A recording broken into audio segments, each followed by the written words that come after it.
Welcome back to the Marvelous Chats podcast. My name is Finto. This week on the podcast, we're going to be talking about Hawkeye episode 4, and we're going to go through the Amazing Spiderman 2 with Andrew Garfield. Also, we're going to talk about all the nerdy news from the week. And tonight on the podcast, I'm joined by Hofmvn and Zaberwolf, aka Alex. So I'm going to bring the guys in now and join me in saying hello to them.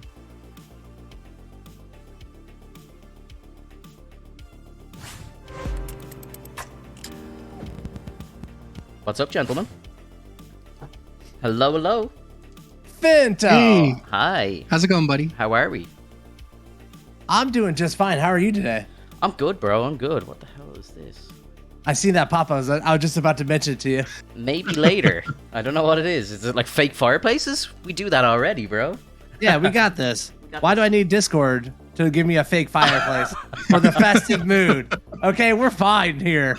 We don't have cheap gimmicks here. This is all professional. We super festive already. Yeah, sorry guys, I'm out and about. Oh my god. It's the worst podcast ever. Already. How was the week, guys? Fantastic week, man. Really just, dude, like this Hawkeye like set the week off. It got me almost excited for the MCU again. In a way, like they started connecting things and connecting dots. Like, so it's been a really good week for me, like getting excited, reading all the news about the MCU, things that are coming along. That and also I got a couple of members from the community, our very own Clipmaster Flex, along with like Even to Death, Mental, all these people who we see in the chats. They were all out here in Orlando seeing me and hanging out with each other, and it was a blast, man. So a really good week. I'm so jealous I didn't get to go. Obviously, living across the ocean, it was very difficult for me to get over there, especially with the time of the year. So I'm gonna really try and go to the next one. We'd love to have you. Yeah, for sure. I'd love to. I've never been to Florida before, so it's on my list anyway. You know, so yeah, I'd love to. I'd love to. Guys, I know we're here to talk about Hawkeye and the Amazing Spider-Man 2. 45 minutes later. Yeah, we're about 30 minutes into the podcast, so I may have That's why we to don't talk Star Wars. I know, yeah. Don't start a podcast. Look, guys, I'm taking notes. I'm never ever going to start with Star Wars again unless that's why we're here to talk about something, you know? Because I could talk for 2 hours about Star Wars, no problem, before we even touch on Marvel. So yeah, guys, let's do the little round table real quick. What did we think? Episode 4, give us a rating out of 10. I'm gonna go probably like an 8, right? Like it was a slow episode to be sure. But overall, I felt like it kept the quality of the show up. The writing was still good. One of the biggest problems I think I had with like the Loki show is like a large part is just like two people talking, right? And that's what a lot of this episode was. But they found a way to make it all very compelling, very engaging. And again, when it was finished, I was like, oh, that felt like a short episode. It wasn't. It was like a 45-minute episode. I'm in love with this series, man. I think they do everything right. That was like a 7.5 for me. Yep. 7.5 or 8. Let's go 8. Let's go a solid 8. Yeah. This is positive. This is positive, Brian. Now, Positive Pilgrim Zone. Yeah, I give it about an 8 as well. I saw this episode as a breakdown episode because of all the action that we've been seeing from the beginning up to this point. It's now time to understand the characters, or at least have them mingle a little bit more and understand like how each one ticks, what they're capable of doing, how they can learn from each other, and what new things that we can see from like each other's eyes. So for Kate saying that the Ronin was in fact, Clint, then, now she sees him in a new light. And even though she was still thinking of him in terms of a protector and a hero, he shut that down immediately. And he says that he hurts people. And I thought that was very compelling, very interesting for him to say. I know he has a lot of regret and guilt, but this episode really shows off like a good breakdown of these characters before things start to ramp up again in the next few episodes. Yeah. On the whole lead up to this show, a lot of people were saying that episodes 4, 5, and 6 were going to be the best episodes. It's going to be like where the internet breaks. And from what I heard, and this is, I don't know why, but this is typical Marvel in the last 2 years, but they're a big fan of cutting important stuff from shows. So apparently what they did this episode was, there was supposed to be an after credit scene at the end of this episode. And Fisk was meant to show up. It was meant to be Fisk showing up on screen at the end of the episode. And I don't know if it's like Yelena going back to him or something, that like maybe she hired him or some shit, or gave like some information as to where they were or something like that. But there was meant to be an after credit scene with Fisk. And could you imagine how much better that episode would have been if at the end credits Fisk rocks in, or you get a look at him in the fat suit or something like that, like, or you know, Echo goes back and just reports back to him as to what just happened on the rooftop.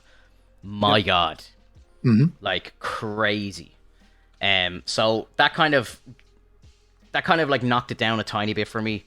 I enjoyed the kind of father-daughter bonding between the two of them, and I think it was like, you know, there was a lot of fun in this episode. You know, they're cracking out the daiquiris and stuff, and they're having a bit of fun, and they're trying the trick shots with the button and stuff to turn on the TV. I'm like, that's cool. Like, I love all that. Loved the fight with Yelena, was great. I loved her choreography. It was fantastic. She just looked fucking amazing, just spinning around, and like it was crazy. And then like when the helmet came off, like I think we, like, you know, it was obvious that it was her.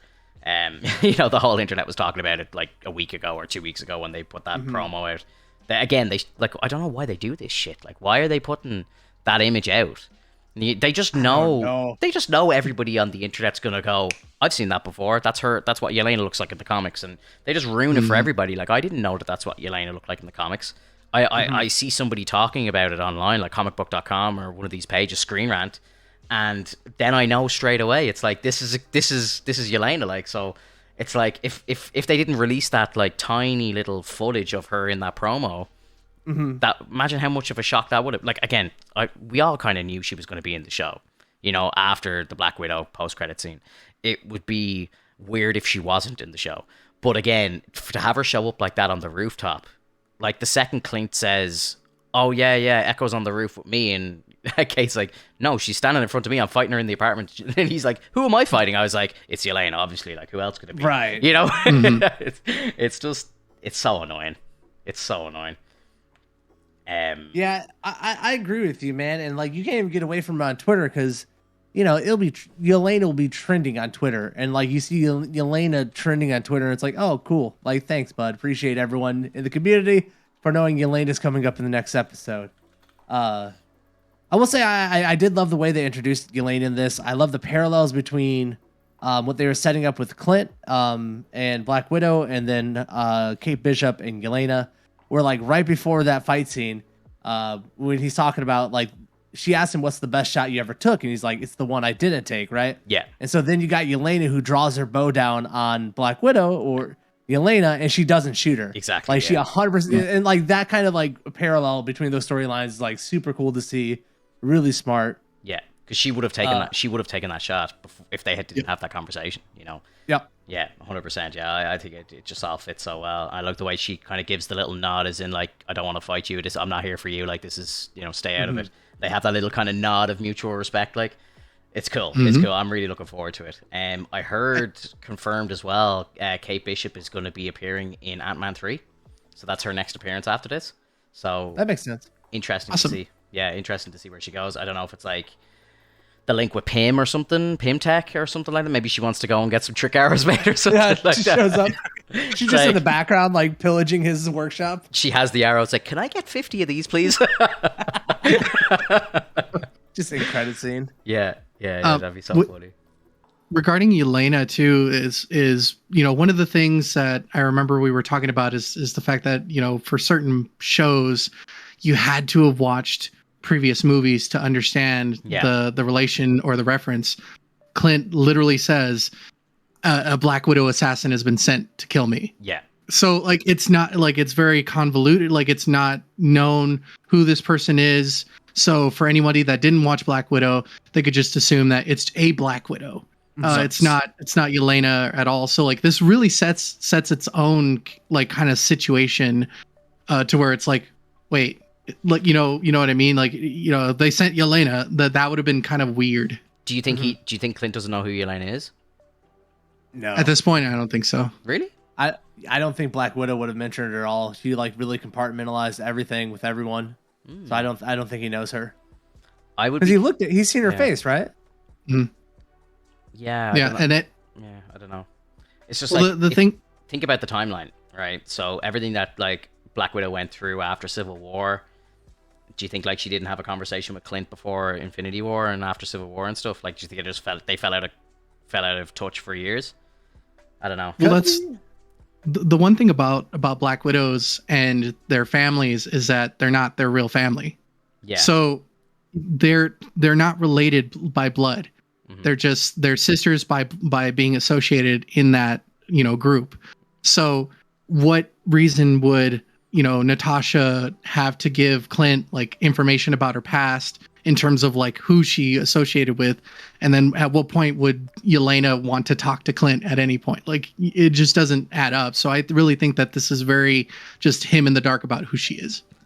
I think Clint would know who she was just for the fact that Clint and Natasha are so close, and after everything that she had gone through after Civil War, like, I know there's a time where he's in retirement or whatever, but like, if you think about Infinity War, she's wearing Yelena's jacket and stuff, like, you know, so Yelena has had a big impact on her, and I think, you know, and I think this kind of makes her death in Infinity War, when you watch it the next time after knowing everything that happened to her in her movie, it makes her death scene and everything like hit so much better.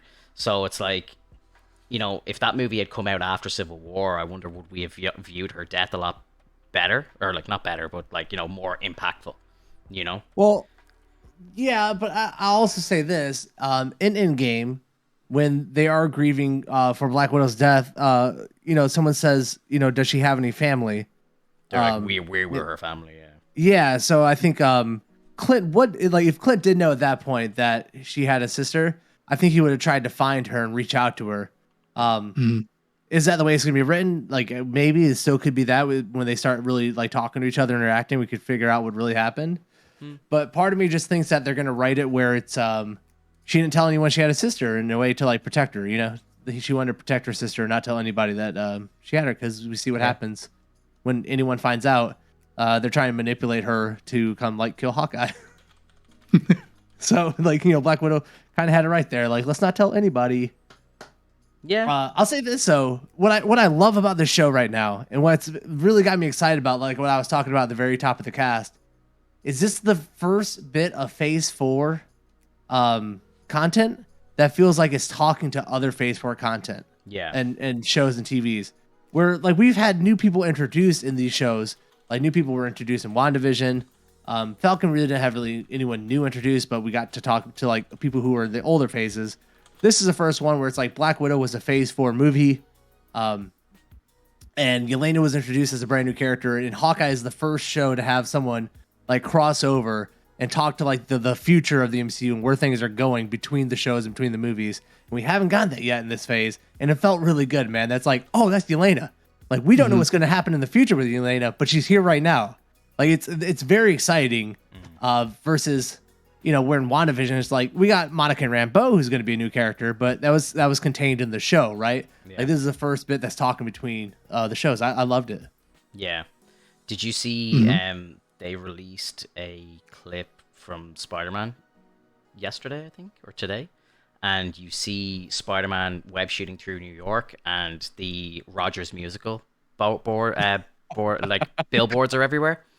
So, this kind of confirms, and it's got a lot of people thinking about the timeline. So, you know, this movie takes place literally the minute after Far From Home.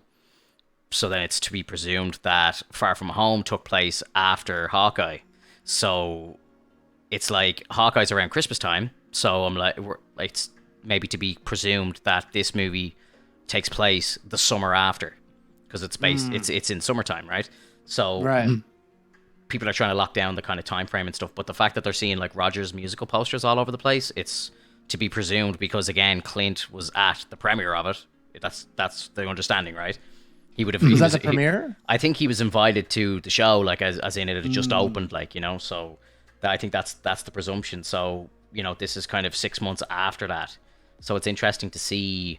It'll be interesting to see, will Hawkeye cross over any more into it or whatever, or you know, I don't think that they've brought Kingpin into this show by accident at this time, because I think it's all kind of gonna just flow into Spider-Man, then flow into Doctor Strange 2, then flow into more the Echo Show and Daredevil season 4 and all this sort of stuff. So Yeah, I think what you're talking about hasn't been happening too much, but I think like 2022 is going to be full of it. Yeah, it Absolutely full of it. needs it. Yeah, it Like does. needs it. Yeah, it does. 100%. Because I know you're saying that Black Widow's a Phase 4 movie, but it's not. Right. It's not. Right. Like, you know, Eternal's not. It isn't really either. Because that was like a year after Endgame. Like, you know, we're technically in 2023, 2024 now in the movies. Whereas, like, this was all based in, like, 2019. Like, you know, so it's like... Yeah. It's not really phase... It is technically Phase 4 from a release point of view, but from timeline, it's not. You know, so... Yeah, and it's like, if it wasn't for the post-credit scene in Black Widow, I don't think I would be feeling as good, right? Like, because that would have been, like, in the past, but Yeah. I guess that kind of happens in the Phase 4E, I guess, you know? Yeah. Yeah. So... Yeah, look, you know, I don't have any faults with the episode. I thought it was good to get the LARPers back in as well. You know, I think they're a good bunch of people. I love the dude who's the fireman who stole the Ronin suit. He's hilarious, and I love his kind of connection to Hawkeye and stuff. Obviously those LARPers are going to be the ones that create Clint's new suit. He's going to get his purple suit from them, which is cool. I love that sort of shit. I got to talk about something, though, that is going to probably melt your mind, right? So there's a serious theory going around, and I think it's very correct, right? So there's a theory going around that Clint's wife, Laura, is actually Mockingbird. So in the comic books, Mockingbird and Clint get together, right? And it makes a lot of sense if you think about the episode that we've just watched, right? She, you know, Clint's calling her for intel. She's like, knows all this information about the watch. People are saying that potentially the watch belongs to her, and that's why Clint is so interested in getting it back now, because it's actually Mockingbird's watch, and because I think in the episode it's referenced that the watch could potentially give away secret identities. So Clint is thinking, shit, if Kingpin gets his hands on this watch, he's going to know who my family are, where they are, secret identities, and all this sort of thing. So it's like, you know, she had been a S.H.I.E.L.D. agent in the past. Fury gave her an out, gave her a secret identity, let her kind of restart her life, and then obviously married Clint, because I think, if you remember, I think is it Civil War, when they go back to Clint's house and he's like, oh, Fury set all this up for me, you know, where it's just like, he says that Ultron? it probably, yeah, I think you're right, I think it's Ultron, but like he says like, oh yeah, Fury set all this up for me, like, so and like just the way that she came across in that episode, like she's never been kind of painted like that, like, you know, she had technical training and she's doing like you know, like web searches for him and all this sort of shit. Like, it's crazy. Like, she just became an agent out of nowhere. So I think they're leading to a potential storyline of her being Mockingbird. And I think there was meant to be a Mockingbird series, but they had said that they were going to be recasting. They weren't going to use the same girl that was in the show in S.H.I.E.L.D., Agents of S.H.I.E.L.D. and stuff. So I think it's going to be her. I think she's going to be Mockingbird. Crazy. Well, they do give reference because the apartment area that they go into is with Barbara Morse, which is the original Mockingbird of 616. So if Laura Barton becomes Mockingbird, it's going to be the 1610 version, which is from like Ultimates. And so like I think we're getting a splice. And I believe I agree with you guys. Like, this is going to be a Mockingbird situation where we're going to see, we probably won't get the name yet, but we're going to see her in action maybe. I think she actually, well, what they're saying in this theory is that she actually is the actual Mockingbird. What's her name? Bobby something. I can't think of the surname. But that they've just given her, they've changed her name to Laura Barton as like her going into like kind of hiding or whatever. But she will be the actual Mockingbird. Like, but just like when she was with S.H.I.E.L.D., they called her Mockingbird, similar to how they call him Hawkeye. Yeah, like, that's the agent name. Is that what? She had a different name. I can't. Barbara Morse. Yeah, Barbara Bobby Morse. Bobby was the original name. Yeah. That's who I'm thinking of. Yeah, that's cool. Yeah, man. she like, just spoke Russian out of nowhere, right? Like, she just like, started. What the fuck? I'm like, you know, it's like a fucking switch got flipped in her, and she just went back into like full blown agent mode. Because like you never saw anything of her, bar being like just you know, she seemed like a normal woman. Like, yeah, she's cool. Yeah. What do you think of the mom? Do you think Can we just get to the plot line where the mom's a villain of the show? I know. Can we just get there? Like, we know.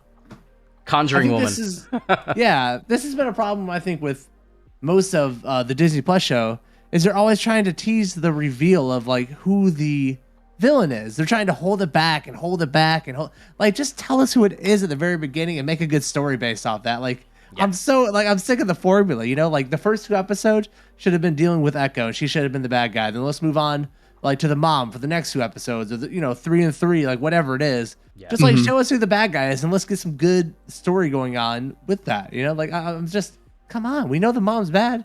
We know it. I agree with you 100%, dude. 100%. And I saw an interesting theory. I didn't dive too deep into it, but this lady's pretty correct in a lot of her theories on TikTok. She's wonderful. Feed it to me. There is a painting in the mom's apartment, right? Yeah. On the wall. And the person like reverse Google searched it. And then they were like, they showed episode 6 of Falcon and the Winter Soldier and said, go watch it. It's there. And there's a theory. So she might be connected to the power broker. Yes. So cause that would be another Disney Plus show in the phase 4 that is, she's a power broker and there are 2 people working in this world together as big, high rollers. Yeah. Could be a connection. So I speaking of the power broker as well, I heard another interesting theory, again, just theory, but imagine the power broker is connected to Norman Osborn in Spider-Man. So she's the one who gets them the Stark tech. Yes. See? That'd be sweet, yeah. This is why they want the watch, because the power broker needs the watch. They need it for something. It's that's the Star Tech that connects it. I do like the idea of the watch being like Tony's, but I don't know if Tony would have ever worn a watch like that. Everything seems to be so technical for Tony, and it looks kind of like a normal watch. I don't know. Yeah. It kind of looks a bit. Hawkeye says something about it too, about who it used to belong to, right? He's it's somebody who's no longer in the game anymore. And so I think it leaves it up there where it's it could be Tony because, Tony died, right? Or it could be his wife, who's no longer in the game of being a superhero, I guess. Yeah. So I think I love that theory about it being Mockingbird. Yeah, I think it just, the second I heard it, I was like, wow, that makes sense. I could see that coming. Because just the way, if you go back and watch that episode again, I'm going to watch it again after hearing this theory, but if you go back and watch that episode again and just think about how different she is and what they're kind of lining up, it makes a lot of sense. A lot of sense. Yeah, way more agency than she ever had. Yeah. She never was able to do anything. She was just like the housewife who made hot dogs for people. Exactly. Yeah, it's crazy, man. She just completely changed, overnight. And I don't know if it's maybe do they bring in a story when she comes back from the snap, it's kind of I don't want to just be a housewife anymore again. Maybe it kind of brings her back a bit because she does seem to be a lot more involved, where she's asking when he goes into the tracksuits, she's very intrigued as to how he's going to deal with them. Oh, you're doing a snatch and release and all this stuff, and she seems to be very kind of plugged in as she wasn't before. So I don't know if it's after the snap it's okay, shit, I can't walk away from this. I need to kind of have the finger on the pulse all the time. So yeah, I'm fucking interested. I mean, this is fantastic character development, especially for someone who's been hiding in the background. I love stuff like that. Yes. They this whole time you thought they were just a regular person, and it turns out they're just the most badass agent ever. Yeah. I think we were only talking about this. I was only re-listening to one of our other casts, and I think we had the same conversation, Alex, about Clayface. How good would that be? That would be so amazing. Yeah, and then it's just boom. It's he's been somebody else for 2 movies or something, and you're just oh shit, he's been here the whole time. Been watching. Yeah, just watching, dude. That'd be fucking great, man. Yeah. Another small theory I think is kind of done in the comic books a little bit. Echo, does she end up as Ronin in the end, do you think? Yes, there's a chance she becomes Ronin in the show, because she does become Ronin in the comics. Nice. Do you think that they take the show in that direction, or do you think they're trying to leave Ronin behind? Well, I know that with Fisk, commanding her to basically go after Clint, because she believes that he was the one that killed her father. eventually, if it does go in in the direction of the comics, we're going to see her flip, realize that Fisk is the true evil, and then be given the Ronin costume because it seems like there always has to be a Ronin. Yeah. So here's another theory that I heard. Clint wasn't actually the one who wiped out all of the tracksuits as that Ronin. So people are saying that maybe the swordsman was Ronin, and maybe that's how he knows Clint. I think the two of them know each other.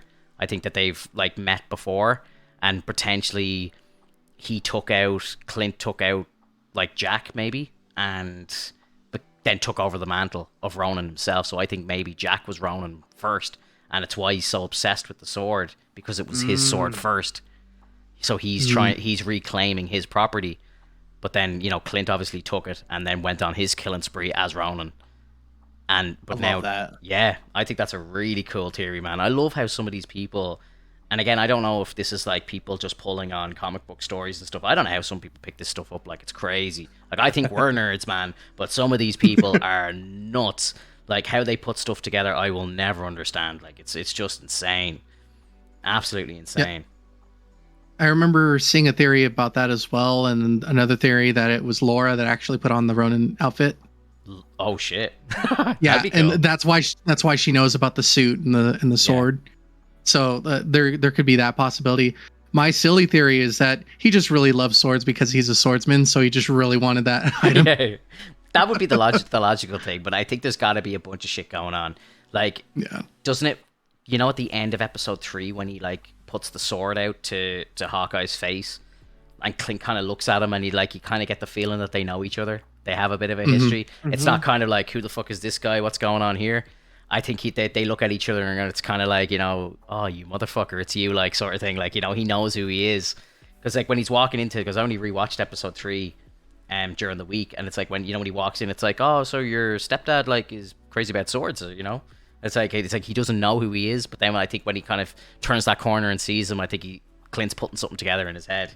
And there's just so much deceit going around between them. Like, I know there's not a lot happening with the mother and Jack at the moment, but I think like between the two of them, like, they're both lying through their teeth to each other and everything. You can just tell. Some shit's about to go down in the next episode. Like, from what I've heard, episode 5 is going to break the internet. So I'm thinking Fisk and maybe I'm gonna say it, Charlie Cox. I think he's gonna be in it as well. Oh yeah. I think they're both gonna be in it. I'm putting it out there. I really think if they're saying it's gonna break the internet, I really think it's gonna be Charlie Cox. Do you know how I hope they introduce Charlie Cox to blow our fucking minds? Go on. I hope that they just kind of rewrite Daredevil's origins yet, right? And I know they would have to do this, and it almost destroys the character. But have Charlie Cox show up and he's not blind. Oh my God. Have him show up and he's not blind, so immediately this is a different Daredevil, right? Like, this is gonna be Daredevil, but he's different. Yeah. And have him lose his eyesight in Hawkeye or something. Oh my like, God. How great would that be, bro? Come on now. Like, I know it's important that he's blind and when he's a kid and stuff. So a rumor that I heard was that he was gonna be pretty much the same Matt Murdock, but slightly different. And how they're going to make Daredevil different is that they're going to be giving him the yellow and black suit instead of the red suit. Oh, it's so bad, dude. But listen, why I think this is actually real, because I use an app to buy NFTs, and Marvel released an NFT like 2 weeks ago, which was the first appearance of Daredevil, right? And hang on, let me just pull up the front cover for you. Give me 1 second. I think this is like very real as to why I think this is true. Hang on, sorry. Where is it? We're always out here on the sneaky marketing campaigns. I got so many NFTs, bro. Okay, we hear you. Oh, so ugly. I'm sorry. That's it. He looks like Shocker. Yeah, he does, doesn't he? But I look like, this is the first Daredevil NFT that they release, official from Marvel, and you've got Daredevil in the yellow suit and Spider-Man on the cover. Like, these guys aren't doing anything on purpose, like, by mistake. Like, this is all done on purpose, like, 100%. Yeah, but like, I feel like they got to introduce Daredevil, especially if they're bringing Fisk back and Daredevil. If they're bringing those two actors back, they got to do something that lets people know, is this canon, or is the Netflix series canon, or is it not canon, right? They have to very definitively tell people Yeah. from the show how, if it is or not. Well, I know Feige has said that it's the Netflix stuff is not canon. He has said that officially, that the version that you will see are slightly different. So Fisk will look different. He's going to be bigger. He's going to have a different history, and we already know. Sure, he's in it, like he's running the tracksuits back in 2007. So like that's very different to his storyline in the MCU, or sorry, in the Netflix cinematic whatever. But yeah, I think like Charlie Cox is going to be pretty much the same, just the suit is going to be different, and I think that's going to how like they're visually be able to say, look, he's not exactly the same character. But I really hope they bring back, like, from what I've heard, like Foggy and stuff will be in Echo, and Karen Page, and potentially Bullseye as well. I fucking love Bullseye, bro. Alex, I don't know if you've seen season 3 of Daredevil yet. Not yet. I'm still working on Punisher. Dude, season 3 of Daredevil is actually brilliant. It's so good. They bring in Bullseye in it, and he is one of the most compelling fucking villains I've ever seen.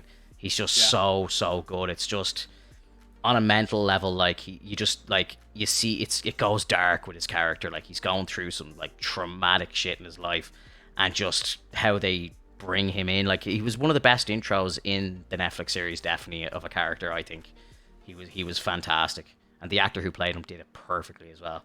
He was fucking. You liked him better than Colin Farrell? Absolutely, and you know I should love Colin Farrell obviously because he's from Dublin, but that was just awful, bro. Oh Jesus. The only bit of Colin Farrell that I liked was when he was necking the point and he was like hitting all the bullseyes when he was playing darts in the pub. Like, oh, that was funny. I'm just like, fuck's sake, Colin Farrell. Of course, they have him in a boozer, fucking necking points, and you know, I'm like, for fuck's sake. I was like, we can never escape this alcoholism shit. I've never heard it called necking a pint in my life. Oh, no, yeah, no, that's first for me. Yeah, when you're throwing it down, that's what they call it, necking it. That's funny. Yeah, I don't know. Like, I think, you know, we're getting. I don't know how we even got there, but yeah, I just think, you know, the next 2 episodes of Hawkeye are going to melt minds and really lead us into Spider-Man. It's just there's so much it feels like they're going to do in the last 2 episodes. Again, it's like, come on, man. Like, you know how you're saying this one feels like a filler. Let's put the good content throughout the whole thing, dude. I know. Like we're getting all these big reveals and the show's gonna be over. Like I want to live with the reveals and like live with the consequences of the reveals for longer than 10 minutes. Like yeah, I know 100%, and I think this is why they originally put in the after credit scene with Kingpin, and I don't know why they took it out. Yeah, like what the fuck? Because they're idiots, man. Yeah, I mean, but this is the moment that they got you. They just got you by the balls, like because you're waiting for it. Yeah, and you're expecting it. So now, like if they hit it well, like it's gonna be fantastic. The show's gonna be a major hit. Yeah, way more. I think way more than WandaVision or Falcon and the Winter Soldier. This is gonna like yeah. To me, it already is, and I don't know, like if it's just me being a little biased because I love Hawkeye, I love Archers, I love like, you know, that all that style, and I kind of obviously want Kingpin, like Yelena. I just think there's a lot more happening in this show. Like my girlfriend's not really enjoying this too much. Like, you know, it's definitely not her favorite. Like she hasn't really been impressed at all by any of the content so far that's come out in Phase 4. But yeah, I don't know. Like for me, I really love this story. Like I don't know why. I just really fucking love it. And I really want to see more. I really hope that we like I'd be devastated if Clint died at the end of the series. I'd be devastated. Oh my god. I'd be devastated, man. Like if they do all this to have him die. If he doesn't get home for Christmas, could you imagine? Like, oh, bro, it's gonna be heartbreaking. They can't kill him off, bro. I don't think so either. But I just don't know how much he has left in him either at the same time, you know. Yeah, and I know Jeremy Renner has been like in interviews and stuff saying he would love to like lead like the West Coast Avengers and stuff. And I hope he's just not like throwing us a decoy. You know, I hope he's not setting us up for a downfall like that, because I would be crushed. I would be crushed because this is the first time I'm actually loving his character a lot. Like he just doesn't feel like a sideline character or B-list character. Like he feels really good in this show. Mm-hmm. Yeah, I agree. Guys, I'm going to step away for just 1 sec. You guys keep talking. Yes, sir. Alex, I can't. He always does that to us. He like gets us on like we're dropping off like a conversation point. He's like, "I'll be right back," and we're just like, "What do we do now?" Talk more about the West Coast Avengers. I don't know too much about the West Coast Avengers. What makes them so different? Just the cast, or is there? Yeah, I think I don't a lot of know. Weed? I would hope so. Just to make them a little more different from the East Coast, because we've been really stuck in New York and the Bronx. We've I don't know where else we've been on the eastern side of the United States, but like we've even hit DC at a couple times, right? Yeah, we've been like New York, DC, Kentucky, and Iron Man for a little bit. We were down in Florida for Iron Man 3 also. And we went to Louisiana for Captain Falcon Winter Soldier, whatever. Yeah, that's about it. So I think as they go further into phase 4, we should start migrating and start putting like some other characters that are from, the West Coast, like anybody that's from San Francisco, or, even Los Angeles, any of those characters. That would be fun to watch. And, but in addition to like the whole hitting the mark for the show itself, I really think that, if it's not Charlie Cox, if it's not Wilson Fisk, which I mean, more than likely it's going to be any true left hitters that we can get, like anything that's crazy out of your mind, I'd love to hear it. Because in my mind, I was thinking that'd be awesome if we saw Jennifer Walters. Just out of nowhere. Yeah, just out of nowhere. And they got to set her up a little bit. I would love it if they start teasing other Disney Plus shows with inside of the Disney Plus shows. Mm-hmm. Yeah, I wouldn't, I think if we see Charlie Cox in this, I think seeing her would absolutely be very easy for them to do, 2 lawyers. Even if it's just in passing, it'd be fun, Mm-hmm. So yeah. And we could do pre-transformation. Yeah. Just to get a good feel of it. And yeah, Iron Man's mansion was in Malibu. The only other time we've been to the West Coast is like Malibu for Iron Man stuff, San Francisco for Ant-Man. Oh, right. And a little bit of Shang-Chi was in San Francisco, like, the very beginning of it. He's based in San Francisco, right? Yeah, that's about it for the West Coast, man. Like, not a lot of love over there. Like, not a lot. Do you think they because I know in the comic books, right, don't they, at one point, they kind of have, like, one of the main Avengers team are based on the East Coast around New York, because that's where all the mad shit happens, and then they have, like, West Coast Avenger, and, like, there's nearly every state at one point has, like, a team. Like, that's probably towards the end of one of the runs, because that's how big it all gets. That's phase 20. Yeah. Yeah. Do you think, like, just talking about phases, like, how far do you think it goes? Do you think they just keep going, or is there a point where they have to go, like, let's start again? And I've heard 2 sides to this argument, right? And I think both of them are valid, but me personally, right, the way I think about it is, right, I started watching the MCU at the beginning, so 2008 or 2007, whenever it was. And, you know what I mean? Like, I'm fucking still watching it today.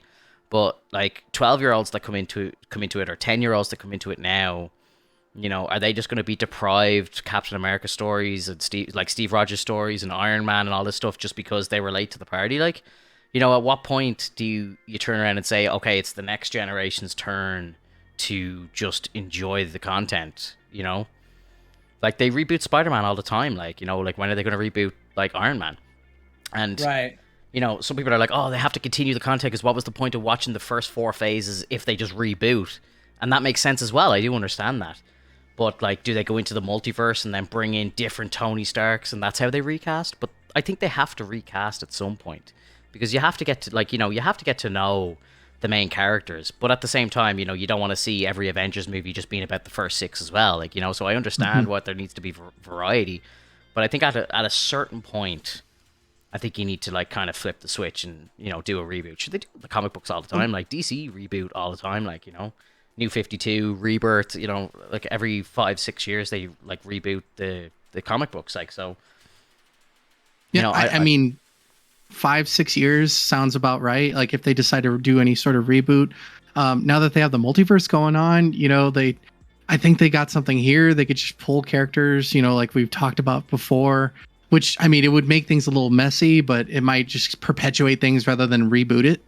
And the one thing that I recently watched was Jerry Maguire, and I remember we were talking about Tom Cruise being a possibility, like to be Tony Stark, and it's very real that's going to happen.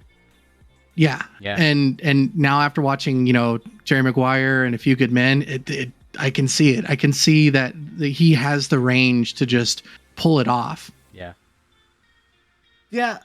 See, I don't think they're going to reboot anytime soon because I think they got so much more story to tell. Yeah. I think they got this whole next 2 phases of characters who aren't even big Marvel characters, right?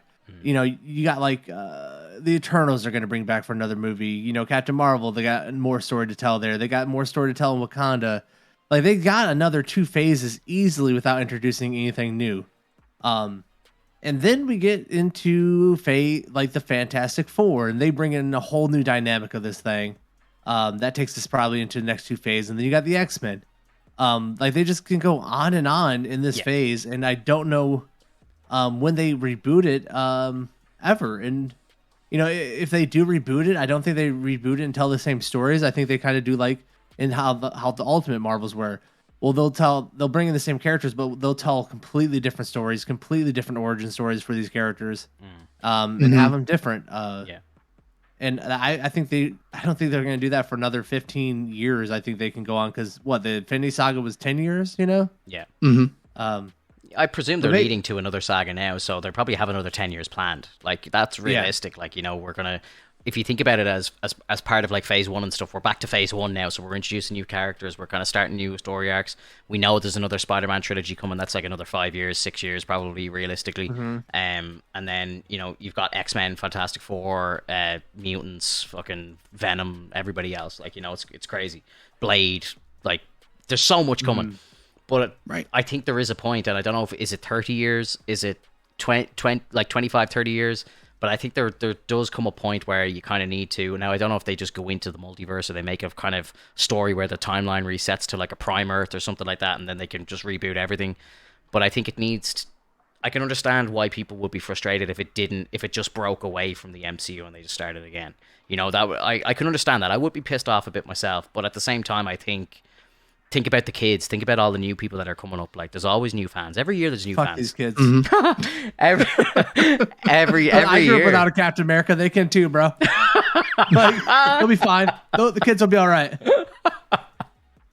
You know the point I'm trying to make, though. Like, Yeah, I do. Because they want to sell Captain America to the kids. Exactly. They want to sell Tony Stark to the kids. Exactly. It's not just Cap. It's everyone. It's them all together. Yeah.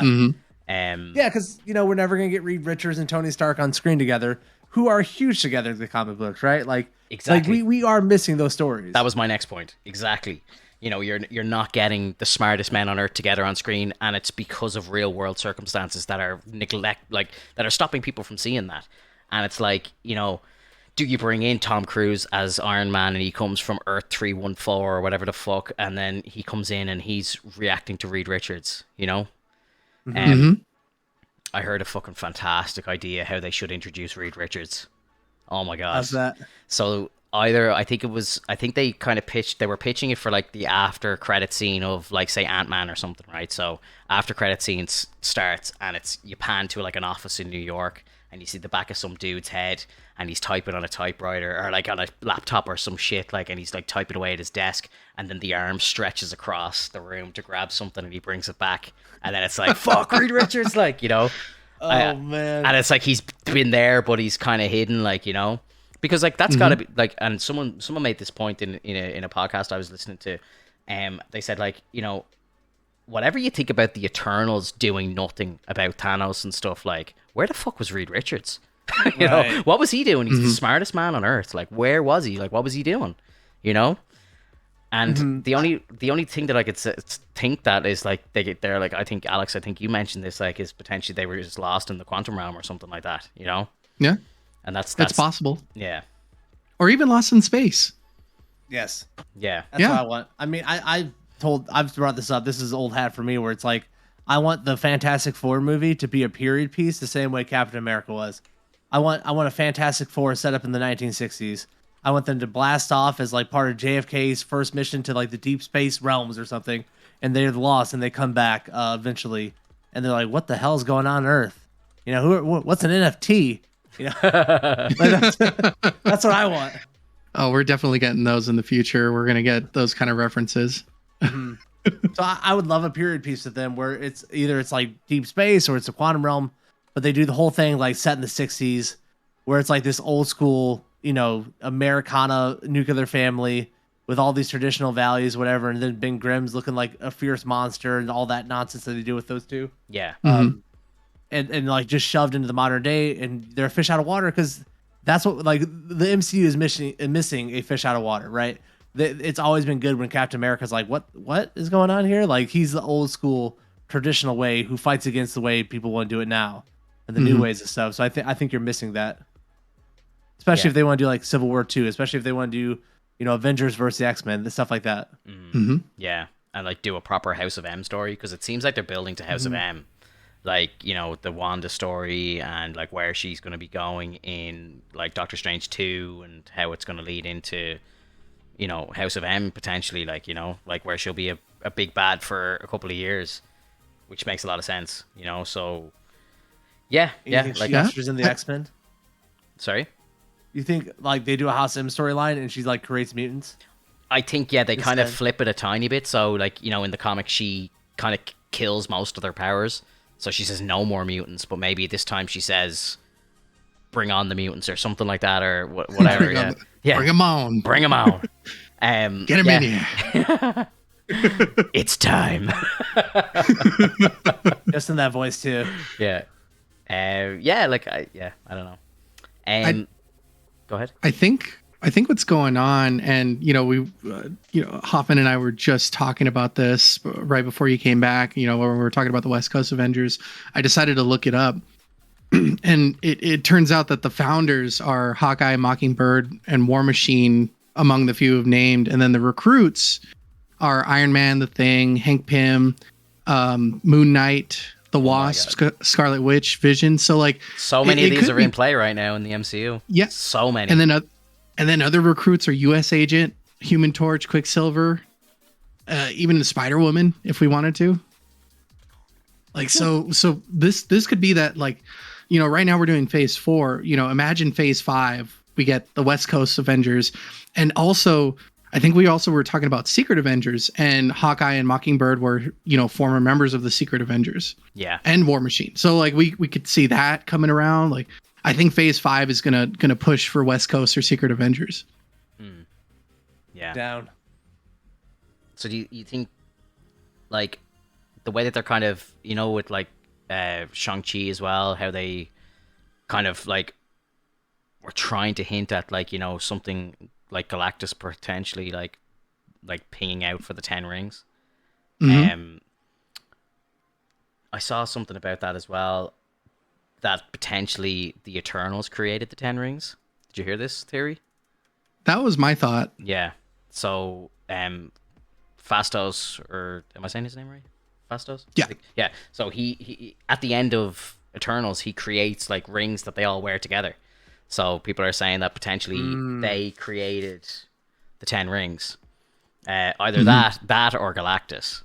You know, either story. Like, I think Galactus is the next Thanos. You know, I think that's where the next like 10 years leads to. Like, I think Kang will be cool, but Kang's kind of like the Ultron of the first phase, like, you know. He's kind of like the halfway bad. But I think it has to be Galactus, right? Like, that brings them all on a cosmic together. scale. Yeah. Especially because, you know, like Galactus feels like the Eternals are a threat to him too. You know, like he still feels huge. But I was gonna say, you know, when we were talking about how they reboot it, down like 20 years down the line, they do Galactus story and he eats the universe. And that's how they reboot this whole thing. Like, he just eats our 616 universe we've been watching, and that's it. And we gotta start a new one. Watcher comes in and it's just like, hey, so that's the end of that storyline. And then it's just like, now let's go over here.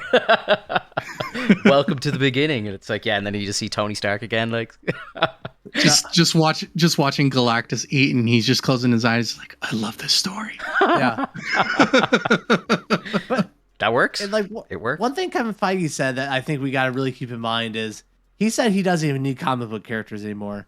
I think that we're getting ready to go into the future where Kevin Feige and the people at Marvel Studios are creating their own heroes, are creating their own from scratch, and like they said they're ready to do it. Wow. And I think it is because like we're not going to get a lot of the storylines. Like we're not going to get a storyline between Reed Richards and Iron Man, right? But they can take a storyline between the two of them, create a new character, Someone and then do that steps in story. to be Tony. Yeah. Right. I think that's kind of where we go. That's a bold in the future. move, man. That's a bold move. Like just because, you know, like all the like sweaty nerds to the source material are gonna go crazy at that. Yeah. You know, crazy. Like that'd be like, I don't know. That'd be like, you know, Star Wars doing storylines that were meant to have Luke Skywalker in them, but you put Rey in instead or something like you know, you fucking causing riots, like you know, it's nuts. Like I understand what you're saying, and it makes a lot of sense from a business point of view, but I pray it doesn't happen for like just my love of the content, like because it just it would be hard to watch, you know, knowing that it's like this is someone that Kevin Feige's like just made up sitting at home with a cup of coffee, like, you know, it's kind of like, oh shit, like, you know, it's kind of crazy. Speaking of Feige, I heard this week that apparently Jessica Walters will be breaking the fourth wall, as we kind of suspected or knew already, but apparently that there's going to be a scene where she breaks the fourth wall and she curses out Kevin Feige. That's gonna be great. Feige is gonna be in the MCU.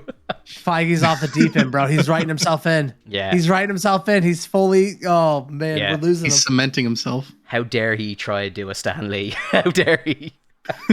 He wants Stan Lee, you know? Yeah. I think it's very interesting that he, at the very beginning of Hawkeye, is putting a Kevin Feige production, Yeah, which we've never seen before. that is new. Um, That is definitely new. Like, is he trying to submit like, hey, this is my show? Yeah. Like, this is why it's good and you like it? It's because your boy Kevin's doing it, all right? Fuck those other shows. You know, Feige is doing a Star Wars movie. Yes. So that'll be interesting. I'd like to see him on something apart from Marvel. And I know Star Wars isn't a massive step away. You know, it's kind of the same umbrella, like, but at the same time, it'll be interesting to see how he kind of takes a different franchise and what he can do with it. Yeah, I'm interested. I'm interested too, and I think they want him to build out the next big era of Star Wars, truly, because I don't think there's a real reason to have Kevin Feige just come on and produce something when his plate is already so full with Marvel. Like, he does so much already. Yeah. Why would you bring him on just to produce one movie? You really want him producing like a broader connected universe, right? Like he's one of the guys in Hollywood that can do it, apparently. One of the only one that can do it. Because I just don't see him coming out for one movie. I think he's part of a bigger trilogy. He's part of a bigger universe that he builds. Yeah, I agree. I think they're kind of just putting his name on stuff now to kind of have that kind of seal of approval nearly. Like, I'd love to know, is Feige like actually involved in all of these projects as much as they kind of say that he is? You know, like, from what we've heard, there's 33 projects in the works. Like, I can't imagine Feige's working on 33 projects, but I guarantee you his name will be on all 33 projects. You know what I mean? So it's like, it's kind of like, you know, when you see somebody like fucking like Martin Scorsese is an executive producer of like a movie, like, and it's like he had nothing to do with the movie. His name is just on it so that it sells tickets, like, you know. And I think that's exactly what they're doing here. Like, you know, there's no fucking way that this guy is involved in 33 projects. Like, nobody can do that, like, you know. And if he is involved, like, he comes in and maybe approves a script or something like that, and then they just slap his name on it. Like, there's no way he's actually physically on set or physically involved in development or any of that stuff. Like, he can't be. Not all of them. Not all. He of them. shows up probably for like a day or two of principal shooting, you know, checks in, this or that, and then like, you know, his executive producers under him are rocking it. You know, like he built a strong team. Like that's probably why. Yeah. That's probably his biggest attribute. Is probably he built a strong team around him professionally. Well, Because you're right. Your man, 33 projects. Is insane. Your man Michael Waldron is doing amazing work over there with them, and like apparently he's bringing him over to Star Wars, and Waldron's going to write a Star Wars movie. So I'm fucking very curious to see what they do there. I can't wait for the Marvelification of Star Wars. Yeah, it really worked well in the last one, huh? Yeah. Oh, here's a fun joke after every scene. Yeah. Yeah. Did you see the Guardians game got an award last night at the Game Awards? Yes, for best narrative. Best narrative, yeah. They got They got best narrative, yeah. Should have been game of the year, but that's cool. Best narrative, yeah. Game of the year was It Takes Two, was it? Yeah, I saw that. Takes Two. Yeah. That's not game of the year. It's a great game. I loved it. Game of the year? Yeah, I don't know. I mean, I was really hoping for Metroid Dread because I kept going back to it over and over. Like that's a game that you could just replay over and over and love the story. Booker Bush says in the chat, looking for Stan Lee is the fun part of Marvel, and like, yeah, I agree. Like, everyone used to kind of cheer when Stan would show up. Like, and even I was watching Infinity War the other day. I just had it on because I wanted to look at the IMAX version of it, and you just see Stan driving the bus when like Peter Parker jumps out of the bus, and I'm just like, oh. Every time I see him now, it kind of hurts me a little bit, like, cause he's gone, you know. But it's cool that he got to do it, even like for Infinity War, because he, like, I don't know how they do it, but they, like, you know, like if you ever saw him in interviews for his last like kind of year or two, like he looked like he was gone, but when you see him in the movies, he looks fine. Like, you know, I don't know how they did it. Like I don't know if they took like a bunch of takes to get a good like 10 seconds of him, but like they made him look like he was still very much on the go, you know. It's crazy. Like even for Infinity War, which I think was his last one, am I right? No, I think it was Captain Marvel. Oh, was it? Because maybe, yeah. You see him on the bus. They de-aged him or something, did they? For that one? No. Oh, no. What am I thinking of? Oh, you're thinking of Endgame. They de-aged him in Endgame because he was driving the car. Was that an Endgame? Yeah, because they're driving next to the military base, and he's like shouting out stuff because yes. Yeah. Why did I think and they actually made him look how he looked in the 70s, which is hilarious. Like there's a picture of him, and that's what they based off his costume off of. Did you ever see the picture? There's a picture. I don't know if you want to Google it and throw it up for the chat to see, but young Stan Lee, Tom Holland. Have you seen that? Oh my God, Alex, throw it up here for us. Holy, they did a comparison of what Stan Lee looked like in his 20s, and he looks exactly like Tom Holland. Like, and obviously, okay, that's terrifying, isn't it? That's really close. Yeah. Like, oh my God, dude, I could totally see people. Yeah. He's a clone. It's crazy, but like, you know, Stan Lee like is most famous for Spider-Man. Spider-Man's his favorite hero and all that sort of shit. And then they fucking hire the two of them. Look at that! Like, what the fuck? Yeah, that's really close. It is. It's very close. Oh, bro, I don't care. Like, you guys remember back in like the 1990s or early 2000s where they cloned a lamb or a sheep, and they just never talked about it again? Yeah, it's like they didn't stop there. Are you crazy? And then 20 years later, here comes Tom Holland being cast as Spider-Man. Okay. Yeah, it's crazy, dude. It's crazy. That is conspiracies. Yeah, it's pretty wild. That's awesome, though. It is cool. I think it's really cool, and just the fact that, like, you know, Spider-Man is Stan's favorite hero and stuff, and they actually end up getting a kid that looks like him when he was younger. Like, it's just wild. It's wild. I love it. I think it's the one he actually created. I think from like as in like Solo. Yeah, or not even had a hand in it at all. Like, he just, like, the Stanley method really was just putting his name on stuff and being an editor, but he's attributed with creating a lot of stuff. But like, he really didn't create a lot. You know, he just kind of approved a lot. I think he is. I think he co-created Spider-Man. If that. Yeah. No, I think I could have sworn Spider-Man was his I think creation. it was Avi Avid helped him with it though as well. Like, I don't think it was solely him. I'm trying to look for a list now. Characters created by Stan Lee. Is Ant-Man, Captain Marvel, Peggy Carter, Nick Fury, Spider-Man, Spider-Woman, Abomination. Jesus Christ, there's so many. There's actually, the list is crazy. I looked up Spider-Man creators, and It has Stanley, Steve Ditko, and Gerard Way. Yeah. Wow, Jared Way. What? Wow. Yeah, I'm not sure if that's true or not, but that's awesome if it is. It's that. Yeah, he's credited. Jared Way, like the My Chemical Romance dude. Yep, My Chemical Romance. Yeah, that's crazy. That's amazing. He must have like Joe Rogan's cousin. Yeah, they're cousins. Yeah, it's nuts, isn't it? Can you imagine like two people getting to like superstardom in one family and they don't even know each other? It's fucking wild, bro. He's like, yeah, he's my cousin. I've never met him. Wild. That's that New Jersey life, bro. You know? Yeah, wild. Yeah, You're just Wild. around it. I have the smallest family in the world. Like I have two cousins. Like that's it, and one sister. There's like three of us. There's like four of us all together. That's it. Oh my god. Yeah, it's crazy, dude. But yeah, like I think stuff that's created by Stan is definitely not him on his own. Like, you know, he's definitely had like co-creators for pretty much everything. Mm-hmm. Yeah. Speaking of I know it's controversial. I don't like to hate on Stan Lee. Well, I think the reason why people love him so much is because he's got a fantastic face for Marvel. Like he just looks like a Marvel person.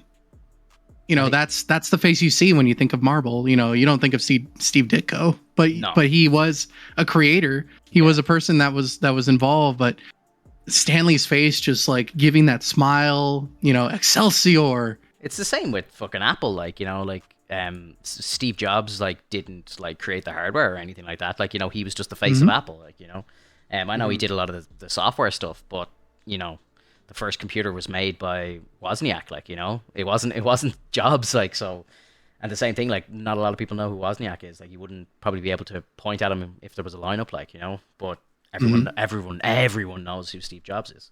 Or I can point out the Woz. I love the Woz. I'm just saying the average person wouldn't, like, you know. Yeah, I know.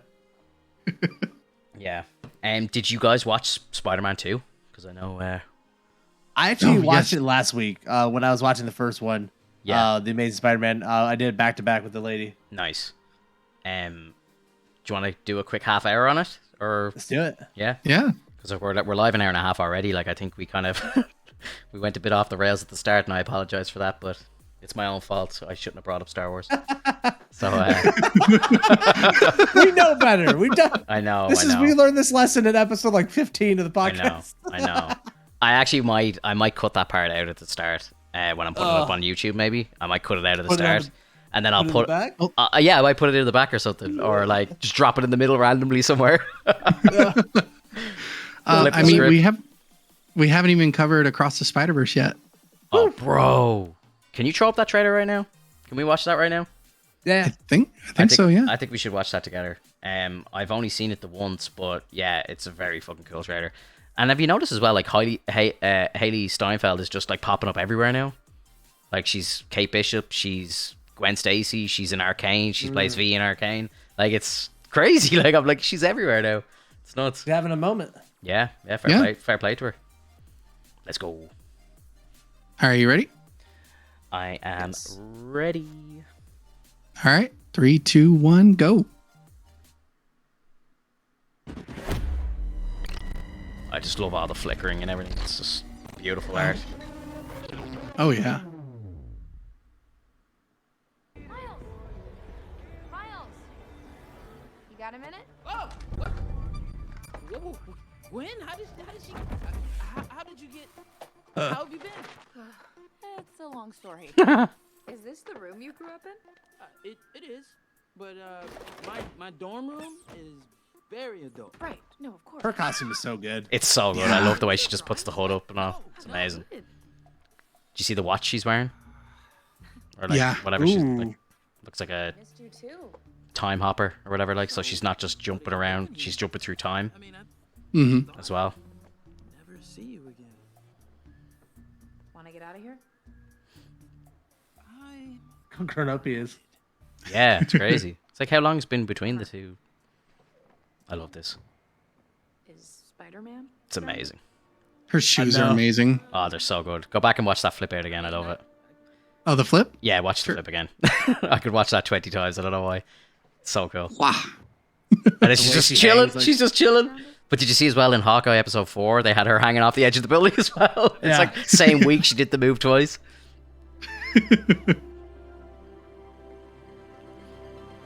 See, he has a new suit as well. Slightly different suit.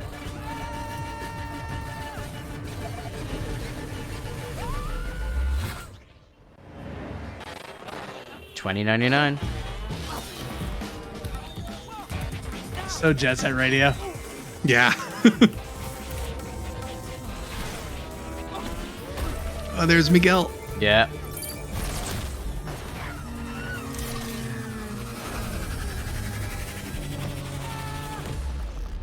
I love that. It's just like the logo's just getting thrown at you, and then boom. Yeah, I love that it's part one as well. They're doing 2 movies. Like, just the art style is just. I'm sure you probably appreciate it more than I do, the Hoffman. But like, it's stunning. Like, stunning. Fascinating. Yeah. They're not because they could play it so safe with animation in this, right? Like there is that Pixar look that everyone copies. Yeah. And then they're like, no, like we can do any animation style we want and be successful. Like we don't just have to be boring. Like we can do and be unique. I love that about that studio. Yeah, absolutely. It's incredible. Just so many good hints and teases and references in this trailer. I love it. Yeah, I agree. Oh shit. Oh no. Alex, you're on the big screen. My screen? No, I had you. I focused you by mistake. Sorry. Oh, hey. It's all good. Hello. Oh, now I did. Oh man. hit the grid button at the top, and it'll just it'll pop us back out. There we go. Oh man. Yeah, that trailer is very exciting. Yeah. I didn't think they were gonna go to the what is that 2066 is the universe they go to? 2099. 2099. There's my dyslexia with numbers. Flipping upside down. I didn't think they were gonna go there. Like, and the art style there is fascinating. Like I said, very at radio. Like I love it, man. I'm very excited for another trailer for that. Hell yeah. And just the fact that they like are clearly, I think they have the release date already for 2023 for the second one, so it's going to be like, a year between the two of them. Like, so they're obviously making them at the same time, so they'll probably drop fairly quickly, which is great, because I hate seeing a movie that's part one and then having to wait so long for the second part. It just hurts me. Yeah. I'll be interested to see the box office on that one too, because I don't think the first one, like, it made good money, but it didn't make like Spider-Man money. Like, we were talking about Spider-Man. It's like a couple. It'll make like $900 million all the time, right? I think that one made like 250 or 300 million or something like that. Like, it wasn't as big of a breakout as I thought it was when I saw that number. So yeah, like that movie is just like, it's up there as like the best Spider-Man comics that they've ever put out. Yep. Ever. It's so good. And like, even looking at the cast is so good. Yeah, it grossed 375 globally. Yeah, like, that's crazy.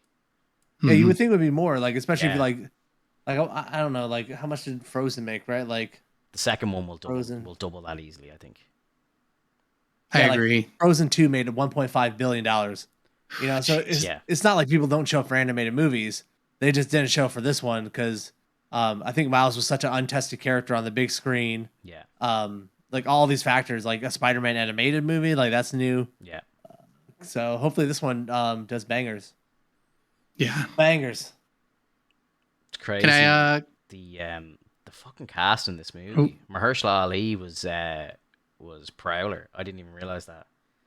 And Mary Jane was your one. Zoe Kravitz, who's being Catwoman in the new Batman, and obviously Nicolas Cage. Your one Catherine Hahn, who plays what's her name? Oh my god. Octavia? Yeah, she's Ock in that, which is crazy. Oh, it's just like such a good cast. And then your man who was Fastos in Thing is his dad, Jefferson Davis. It's crazy. It's so good. Amazing cast. I didn't even realize as well, your man who played Sabretooth in your man who was Ray Donovan. What's his name? Liv. I can't pronounce his surname. He's Fisk. I didn't know he was Fisk. Liv Schreiber is...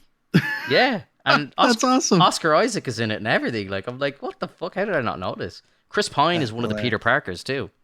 I think he's the one that dies. Good. I love Chris Pine. That was for no other reason. I love him. He's great. Yeah. I love that scene.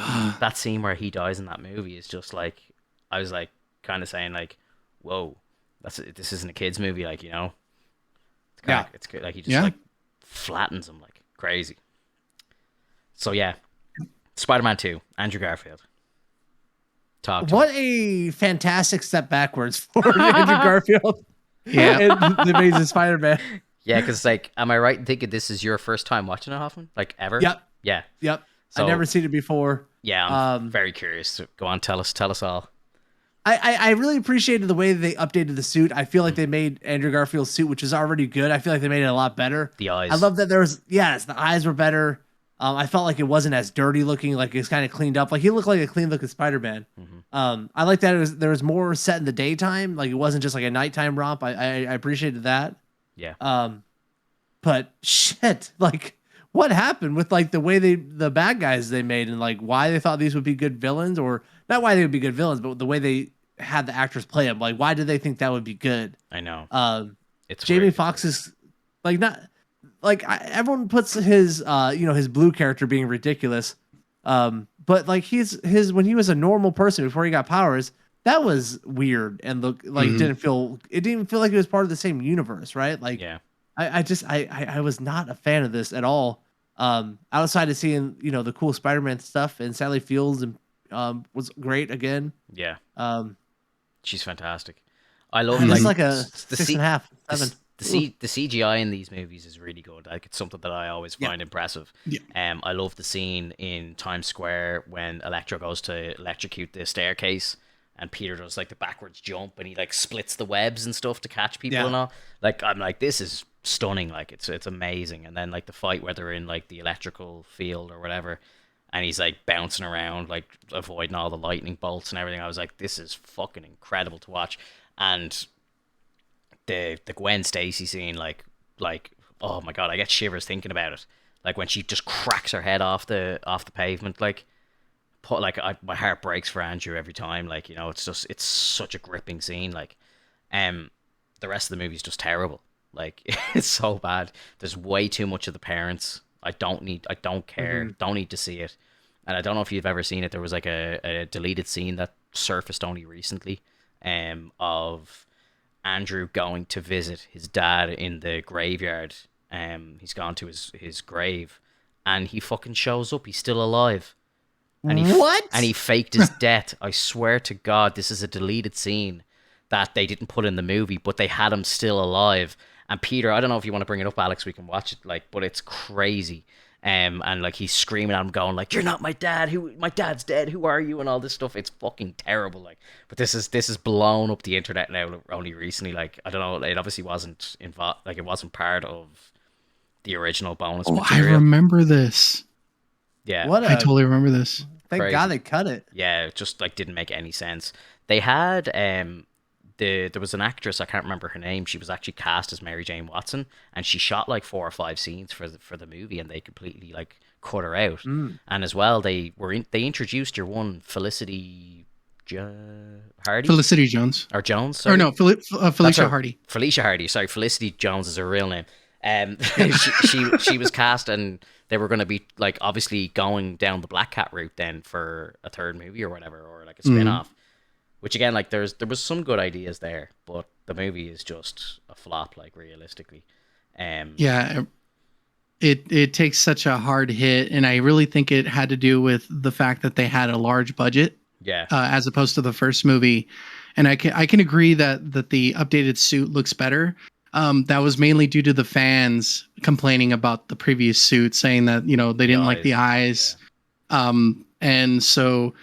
Like with just a large budget and not knowing where to take it, it's it creates this. And also one big thing about this is that the Amazing Spider-Man 2 bases all of its content solely, like I would say solely on the 1610 universe, which is the Ultimates. Because Ultimate Green Goblin does the exact same thing. He takes Spider-Man's blood and becomes Green Goblin that way. He mutates. the Rhino, although it's weird that he's in a mech, he's in a mech in Ultimates. Yeah. You know, these characters are designed the same way as the Ultimates. So I'm wondering if maybe the comic was running and they wanted to like kind of put it out more, or they figured maybe because the comics were running that people would be able to recognize it a little better. Yeah. Yeah. That makes sense. That and Electro's like design, I didn't hate it. I really didn't. I think they shouldn't have gone further than the hood. Had he come out like wearing the hood and looking that way, like even if later on he creates his own costume and it's a hooded costume with that blue design, I think it would have looked fantastic. Even if he was wearing gloves too, like just to kind of show like he's like fully made of electricity, but he's not like tech related. It's just him. Yeah. Mm-hmm. Yeah. It's fantastic. Yeah, they like I don't know, they just made him so weird even at the start of the movie, and he's like got no hair and stuff, and now in No Way Home he's got like a full blown hairline. It's like what, when he came across the multiverse he got implants or something. Like it's just so fucking weird, dude. I don't know. Like that, like shit like that makes me think that like he's not actually the Electro from that movie. He's like from a slightly different universe or something. But I think from what I've heard, when we first see him in No Way Home, he'll be blue, but then he's gonna turn yellow throughout the movie. So it's like, you know, I don't know, exposed to different electricity or different energy or different, I don't know. Like, Well, I think that would mean he's getting weaker, right? Like, I think blue light is like stronger than yellow light in terms of. Maybe. I'm just maybe. a dork. Sorry. I don't know. You're probably right. But like, I just like his opening character. I forget his name, like of the guy. But like he looks like a SNL character almost, like a sitcom or not a sitcom, but like a sketch comedy character. Yeah. And I feel like when we go from the lizard from the first guy and the professor or the doctor, like who was this great researcher and great character, very humanized character, all the way up to this one who like just felt so ridiculous. Yeah. And then Paul Giamatti's character just felt so ridiculous. Like the villains just didn't feel believable at all. Where in the last one, I thought everything felt very grounded and their motives as a villain were very grounded. Yeah. And you know, going back to like Spider-Man, the Tobey Maguire Spider-Man, like all those villains felt grounded. Even though like maybe they looked a little weird or they did a little too much, every villain felt grounded and real and had a good motive. And this one, it was like, what? Like, because no one pays attention to him. That's his murderous streak. Like, come on, man. Yeah, it's crazy. Like, and like even if I remember back to like when that movie first came out, like they pretty much heavily, I don't know if you remember this, Alex, but they very heavily like advertised Rhino in that movie, and he showed up for the last like 30 seconds. And I was like, and it was what? so annoying. Yeah, I was like, what the fuck? I was like, oh my god, here's Rhino. And then I was thinking like, shit, there's like, is there a lot left in the movie or something? And then it just ended. I was like, what the fuck was that? Yeah. Like, it was like so heavily like advertised. We didn't even talk about the Green Goblin and how like short he was in there. Like he just like all of a sudden Harry was so bad in that film. Like even the kid cast as Harry Osborn, he got so annoying as the movie went on. I think like at the very start of the film, he was okay. He was like not too bad, but he starts deforming and everything, and I was like, this is just fucking crazy. Like I was like, this is like, what are they doing? Like it's just nuts.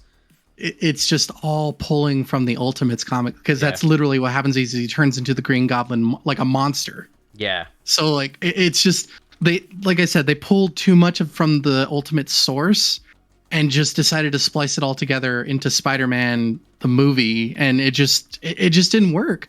Like, you know, and I agree, like with the Rhino being so advertised in the trailers, even if he was in the mech suit like in the Ultimates, like I just wanted to see more Rhino. And the reason, I think the main reason why they picked Rhino was because they asked, I think when they brought in Paul Giamatti, they asked him what villain would you most likely want to play, and he's like, I want to play the Rhino, because he felt like he could portray the Rhino in that direction, because you know Rhino is known to be like a bit of a dummy. It's just so weird though. He hits his head on everything all the time. Like he just boop, I'm dumb. Yeah. And this is the thing. I think Spider-Man, like they tried to introduce 3 villains in this, and I don't think they've done that before. And I think what they needed to do was like hit the ground running with the villain, right? It's like Rhino should have been destroying the city right from the get-go. We shouldn't have it a build up for him. He should have been out the gate, like destroying, wrecking stuff. And that's why Peter is late to his like graduation because he's like dealing with Rhino, right? If they really wanted to do all these, because the villains don't have any time to develop. I don't care about any of them. I truly don't. Like it's such a step down, not just for the Amazing Spider-Man as a series, but it's just Spider-Man in general. Like this is bottom tier now, where Amazing Spider-Man might have been the best Spider-Man live action we've really gotten. Yeah, and I think that everyone hates Andrew Garfield. Like the reason people wanted to go back to Marvel is because of this movie. Yeah, because coming out of the Amazing Spider-Man, I was like, why did I get caught up in the hype? Like this is a fantastic movie. They should have just kept making these. Yeah. Oh wait, then I watched this one. Makes perfect sense. This is why. It's because this one was so bad. Everyone's like, we got to get this in the right hands. Marvel has to take over this.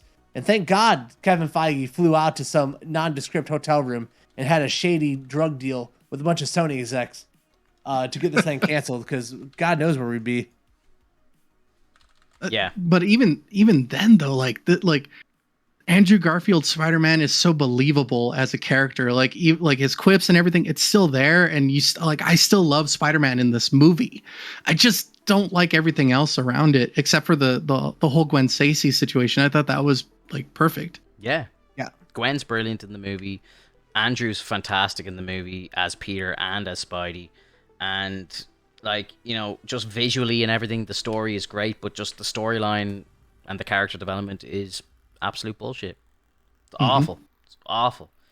And yeah, I think you're absolutely right. Like, there's no way they could have merged. And I think there was a lot of real world factors into why we didn't get Andrew in the MCU at the time. Like, they couldn't just pick him up and bring him across. If they were only trying to introduce him now and Andrew had stayed on, I think, they probably would have crossed him over. But they couldn't. Like, it had to be rebooted. Like, it was the only way it would have made sense. And I think after the shitstorm that was that second movie, and the shitstorm that is fucking Tobey's third movie, like, it seems to be the second that they make a bad Spider-Man movie, they just reboot, they bail. Like, that's just what happens. Like, so, I really hope that Tom doesn't make a bad movie in the middle of this college trilogy that he has going on. Might be worried. Oh no. We lost him. Can you not hear me? Hello? Oh, hello. Hey, Hello? welcome back. Welcome back. I thought we got sniped by Disney there. I know. I could hear you guys. Could you not hear me? No, you're frozen. Oh shit. Okay, that's weird. I could hear you guys perfectly. How the fuck does that make any sense? I don't know.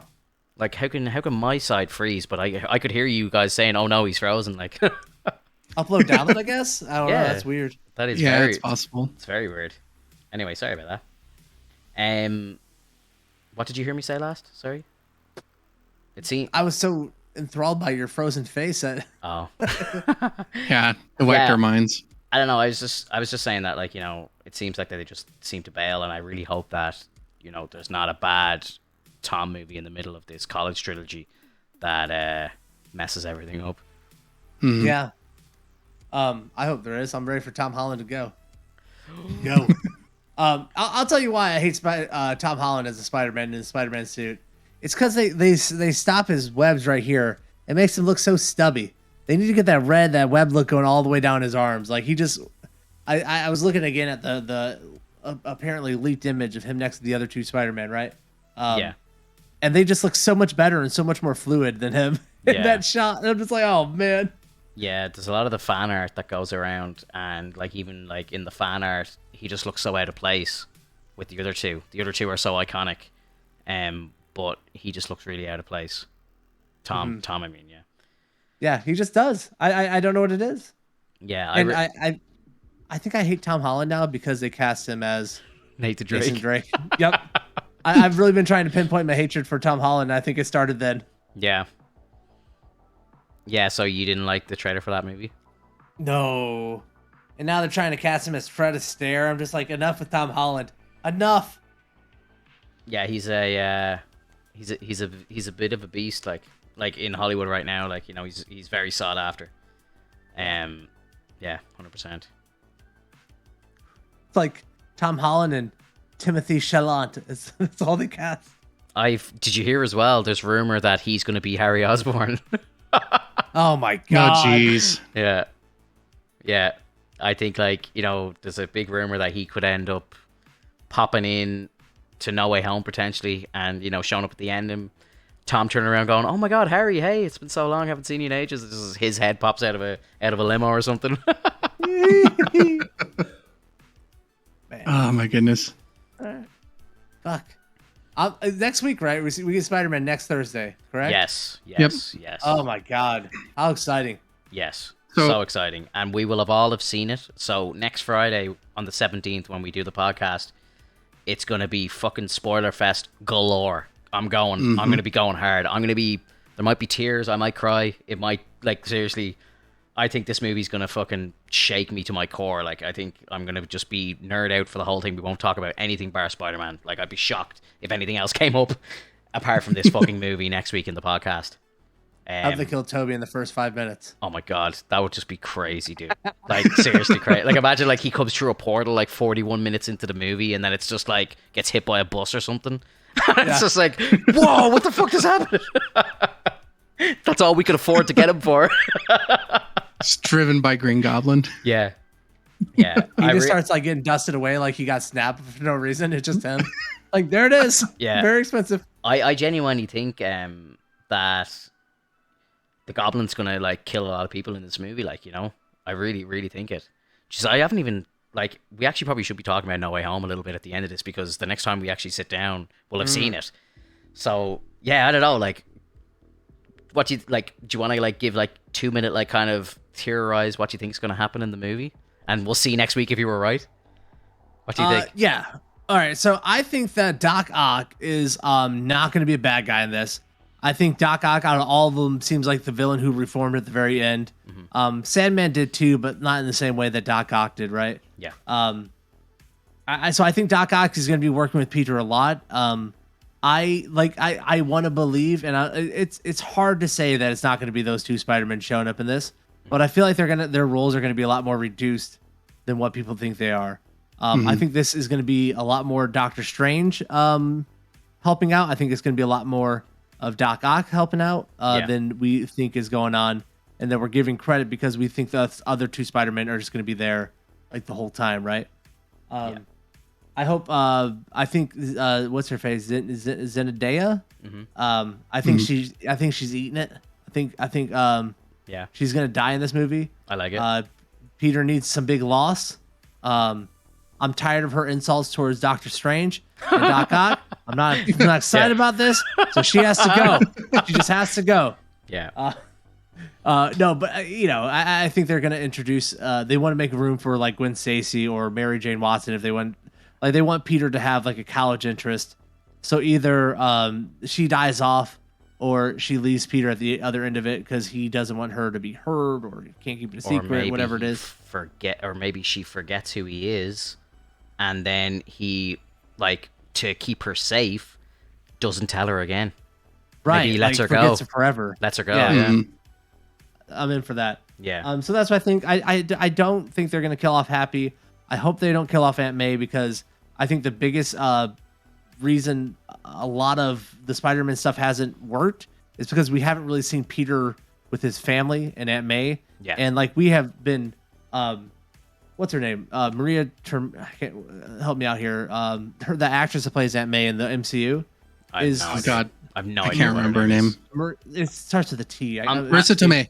I'm so unimpressed by this actress. I don't understand what the fixation is. She is a fantastic actress. She is phenomenal. She is huge in so many of the roles she does, and they have not been using her in the MCU at all. They just make her like a hot aunt, or like she's just good looking, and everyone's trying to bone her, and it's such a waste because she's a annoying. Tremendous talent, man, tremendous. Yeah. It's so Marissa Tomei is awesome.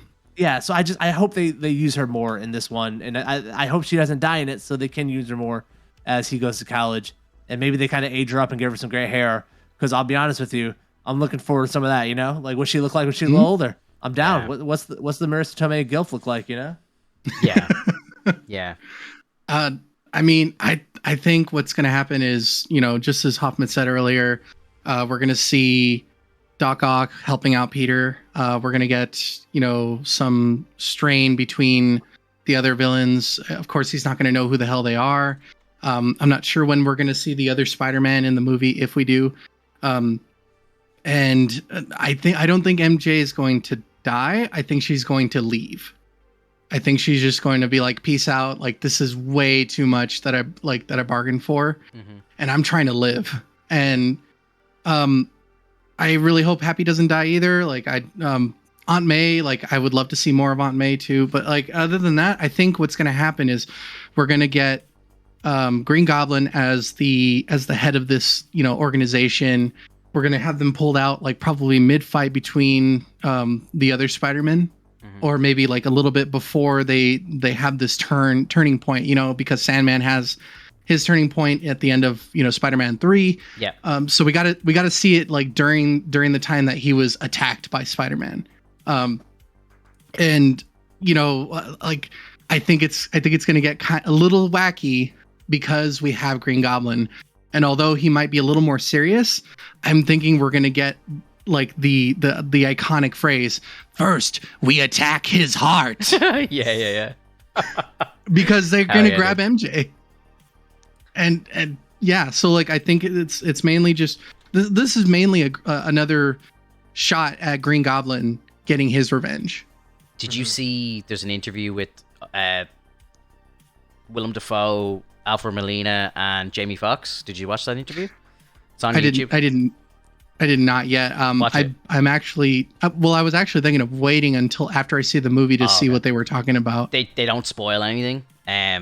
The only thing that he says is that the character of Green Goblin has like something to prove or something this time. He says something quite cryptic, but he says it's quite a different take on the character. So I think you're probably right in what you're saying. I have to be very careful in my predictions because I actually know a few things that do happen in the movie. So what I think is gonna say no more. No, I won't mention any of the stuff that I know is for fact, right? But I do think that Happy dies. And that's just on a kind of blend of what we've seen in the first two trailers. When the bomb goes off in the second trailer, you see in the first trailer Happy sitting in his car outside that building waiting for May to come out of the building with the syringe, and the whole lobby explodes, the whole place goes, and you see an after shot of it and all of the cars are flipped over. So I think Happy is wiped out in that explosion. Now I don't think May dies either. I think May dying is too far. I think it goes too far. I don't think Aunt May should die, but I think Happy dies. And I don't know if that's really... It's kind of a hard thing for Tom's character to take because, it's not that he's a father figure, but he's the closest thing to Tony that he still has, and Tony's the father figure for now. I absolutely 100% believe that we're going to get the two Spider-Men in the movie, and I think we're going to see them for a while in the film.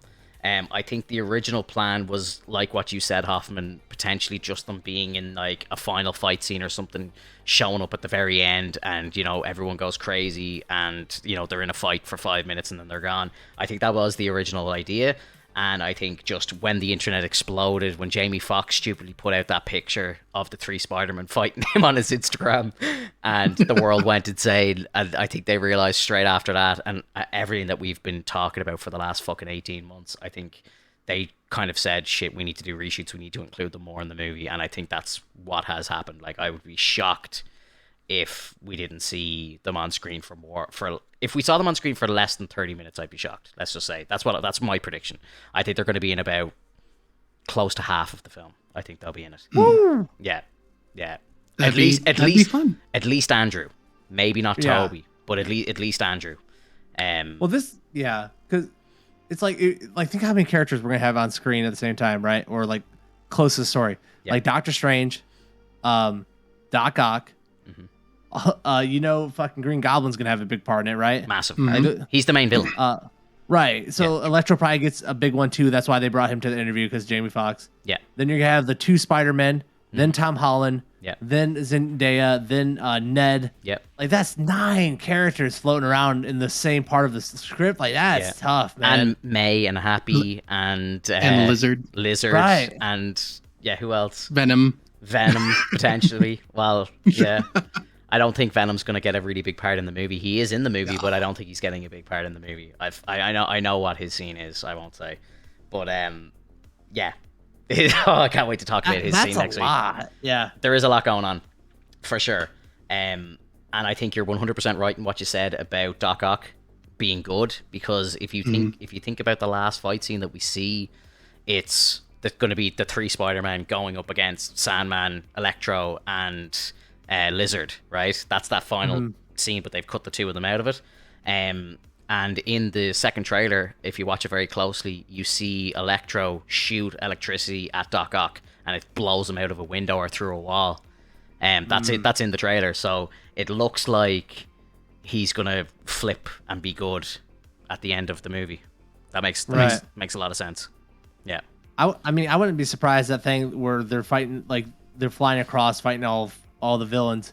If it's like Doc Ock on the bottom hitting Lizard, and it's Doctor Strange up top, like I would not be shocked. Like it might not be, but I don't think so either. But do you think they like cut that out of the movie as well? Like, is that something that they would cut out, even though they very clearly can see Electro fighting Doc Ock in that trailer? I think they would cut it out, because I don't think that, because I didn't pick up Electro fighting Doc Ock, right? So I don't think like they thought the average person would pick that up, right? Yeah, or maybe it got by him. But like in that scene, you don't want to give away that Doc Ock turns good, and they're kind of trying to set up Doctor Strange as kind of a antagonist a little bit, like not really 100% with him, and so like they want to leave that up to you to watch and figure out in the movie for sure. So for sure. I think that Doctor Strange, that the first one that we saw, probably isn't who we think he is. And in the second half of the movie, we're going to see him. Say it. Say it. No, I say nightmare, sir. Yeah. Ooh. Well, I think in the second half, though, we're actually going to have Doctor Strange as a conduit. He's trying to keep everything as maintained as possible without like everything going insane. Because you could see him up on top of the Statue of Liberty, and it looks like he's trying to contain whatever it is that's breaking the world. Yeah. So, Coffee Monk just said in the chat there, how much do we believe about the full-on Sinister Six angle? And I think that, as far as I know, it's been confirmed that there will only be 5. So it's like the whatever they call the 5. Is it Faithful the 5? The Furious 5 or some shit. Like there's a name for them. The Forgetful 5. Yeah, something like that. I don't know, but like literally, I think that's what it will be, and I think we will get a Sinister Six, but it's going to happen over in Sony.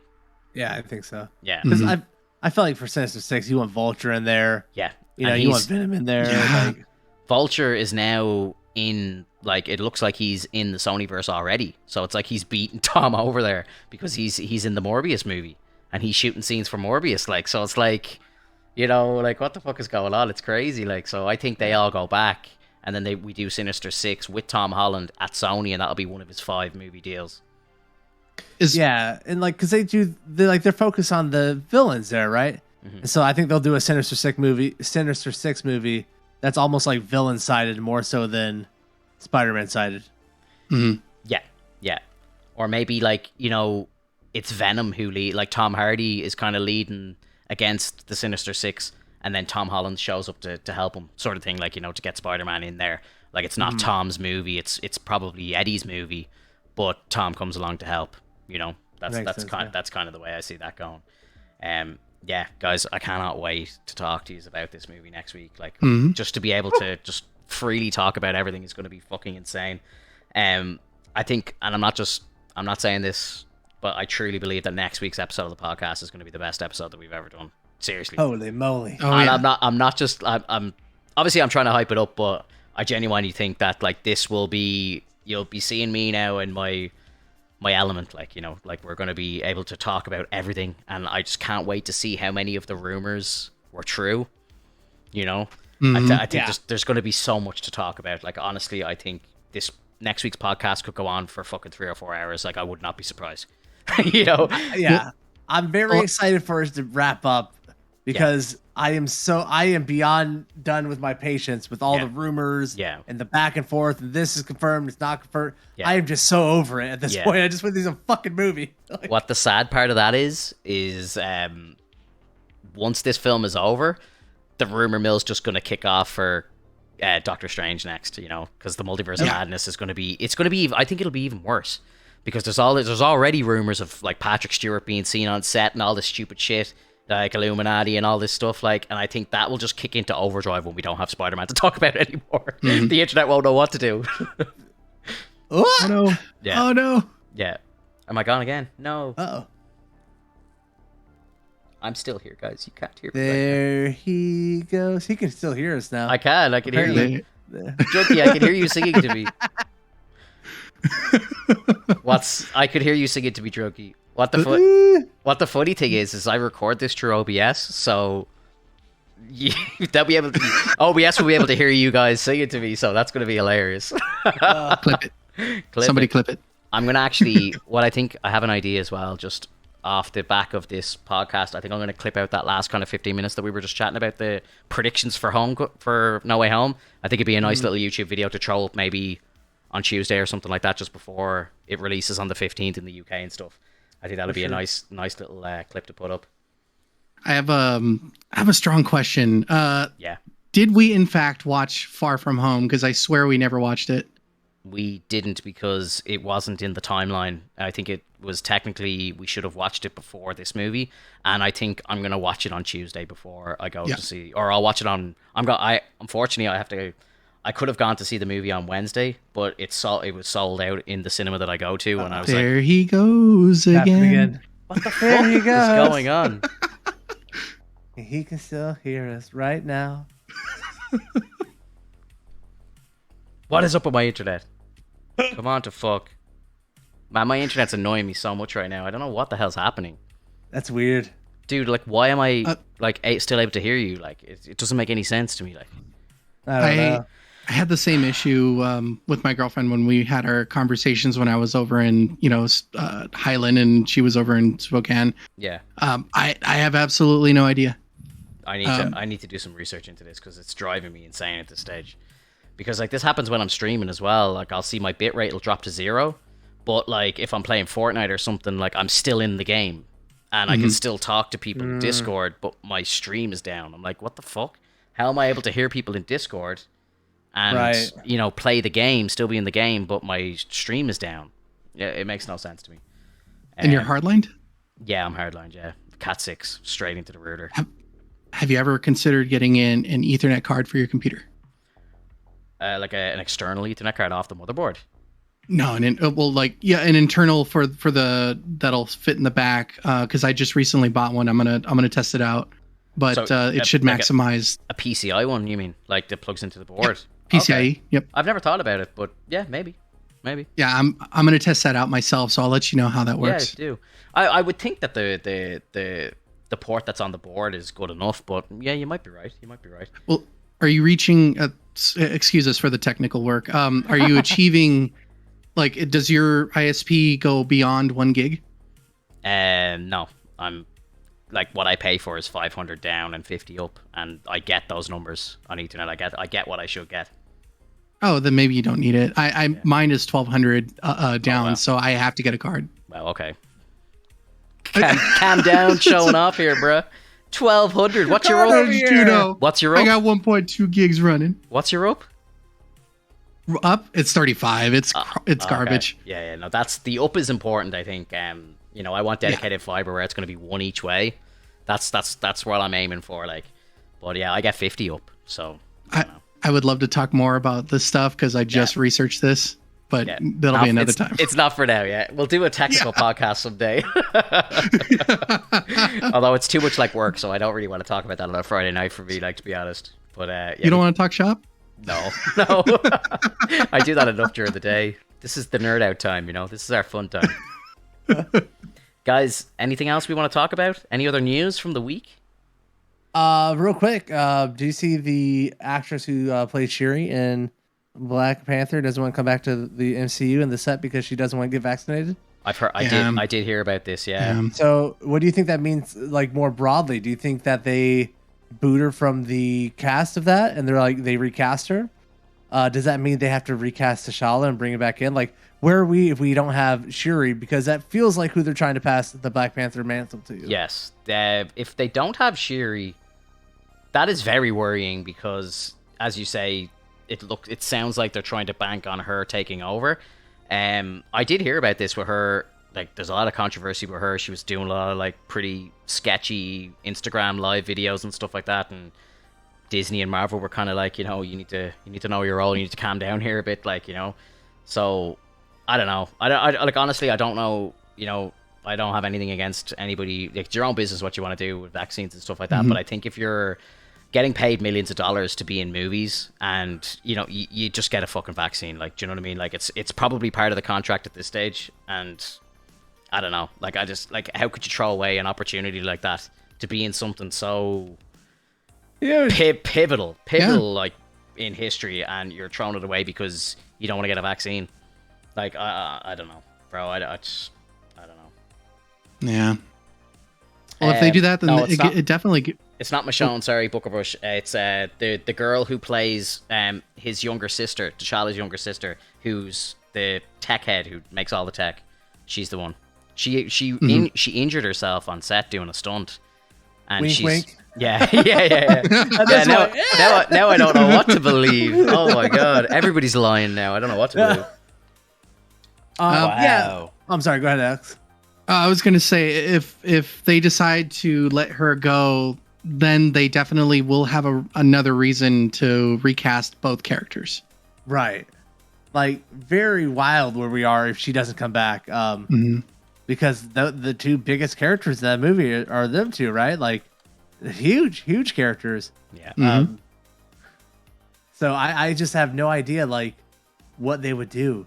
I almost hope, because I think it would make them really reconsider recasting T'Challa. Yeah. I think it would give them a good, understandable storyline. We're like, hey, we weren't going to do it, but now we feel like we have to.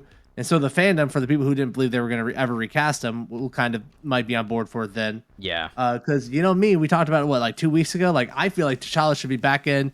He's such a great character. He's such a needed character in the MCU, who we like have barely scratched the surface with. Yeah. And, like, I would love to have him back. Well, this is the same. Like, you know, I spoke about this after listening to that that podcast opened my eyes to this whole thing, and I didn't really think about it before. I was only thinking about Chadwick and the family and stuff, and I think, you know, let's say, for example, Robert Downey Jr. died in a car crash or something, and they just turned around and said, you will never see Tony Stark ever again. We're retiring the character. Or if Tom Holland dies, you will never see another Spider-Man again. Like, that would be, like, outrageous. That would be detrimental. Like, that would not happen, I don't think. I don't know what, like, for some reason it's being treated differently because it's Chadwick, or for some reason. I don't understand, you know, like, there's so many kids who look up to this new character, and now they'll never get to see him again because there was a tragedy in real life. Like, you know, these are movies we're talking about here. You know, this isn't real life stuff. And I understand trying to protect the legacy, and I think give them 10 years. Like, let them break it up for a while. I agree, you know, but I do think they need to recast at a certain point, because that character is so pivotal to the story of Marvel. He marries Storm, for fuck's sake. You know what I mean? He's part of the whole, like, Atlantis storyline. Like, Atlantis versus Wakanda is, like, such a pivotal story that they need to do. Like, you know, like, yeah, I don't know, bro. I don't know what they do. Do they, if that does happen, do they bring Killmonger in? Maybe, like, Michael B. Jordan comes in to save the day. Like, that's the only thing I could think of that would save the day right now, if that was to happen, is that they bring Killmonger in, and maybe he's the Killmonger from What If, and he's kind of or something. I don't know. Yeah, I think it gets very, very complicated. Yeah, I think it gets wearing to a point where it's like they delay the Wakanda Forever movie. And who knows, like, if they delay that, what the dominoes are coming up behind it for other movies, you know? Well, this is the thing. I was watching an interview with Tom Holland today, and I think he was being interviewed by your man Jacksepticeye, the Irish dude. And he asked the question, like, you know, like, you know, obviously you've been very lucky to be working through the pandemic and stuff like that, and, you know, with Marvel are a bit different because, you know, every movie is attached to another movie. So, like Tom said, like, you know, if they delay my movie, it means that Doctor Strange has to get delayed, and then, you know, whatever, like, Thor gets delayed and everything else gets delayed. So it's now like everything just, they need to make these movies work no matter what.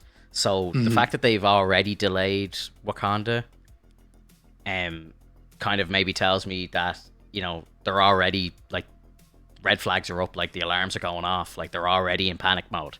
So with her now, I'd say they're probably thinking like, look, we can't even deal with this controversy. Fuck you, you're done. We need to just move on because we just need to, like, like we can't hold this up because you don't want to get a vaccine. Like, it's crazy.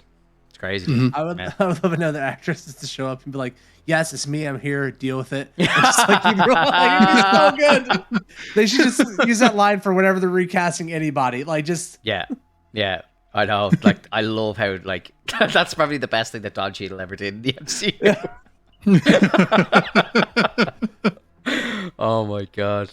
It fit in so well as well, like thinking back to that moment, because obviously it's like, Tony comes in, oh, what are you doing here? Like, why are you at Congress or whatever? And he's like, I'm here, deal with it. It's me, whatever. It just fit perfectly into the story. And then there was that real world, like, tip of the hat, like, yeah, we've been recast. Like, just get over it. Like, yeah.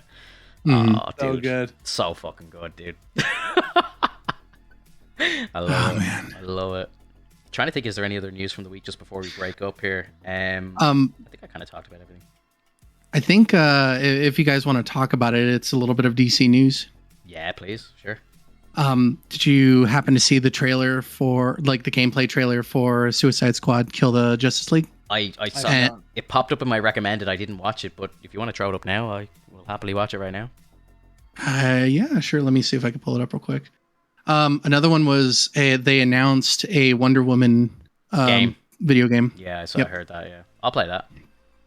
I'm interested in that because I want to see. I don't know much about Wonder Woman at all, so I would like to see like her expanded universe, like who her villains would be, like that type of stuff. I'd be very because it'd all be new to me. Yeah. I play like Batman games. It's like, oh yeah, here's Penguin. This is fun. I know Penguin. So something from her would be all new, all different. Mm-hmm. All right, I think I got it ready. All right.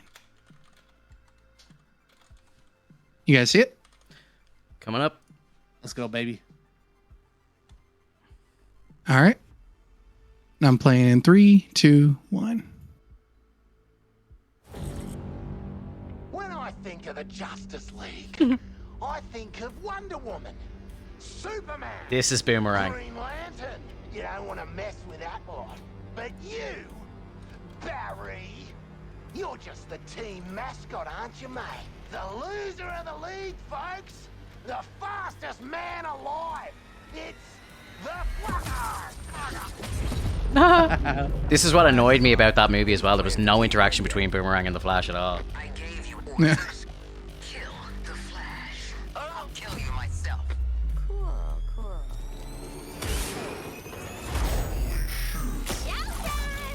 Coming out swinging. Nothing can stop me.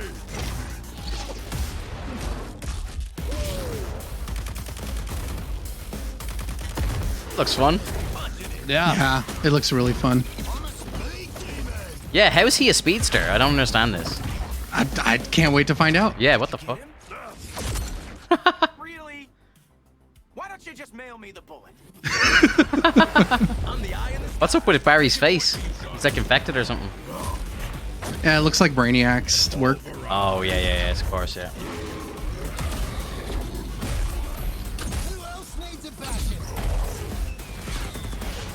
Harley looks fun to play as. Oh, yeah.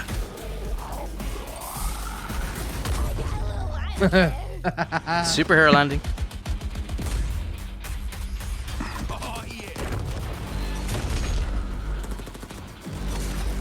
I hope you can choose who you want to play as. Yeah. I'm hoping we could play together.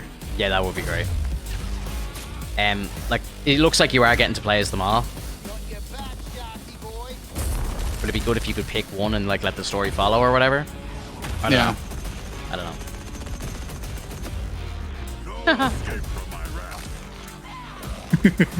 You want to see what a real hero can do? I'll show you. Come on then, you prick.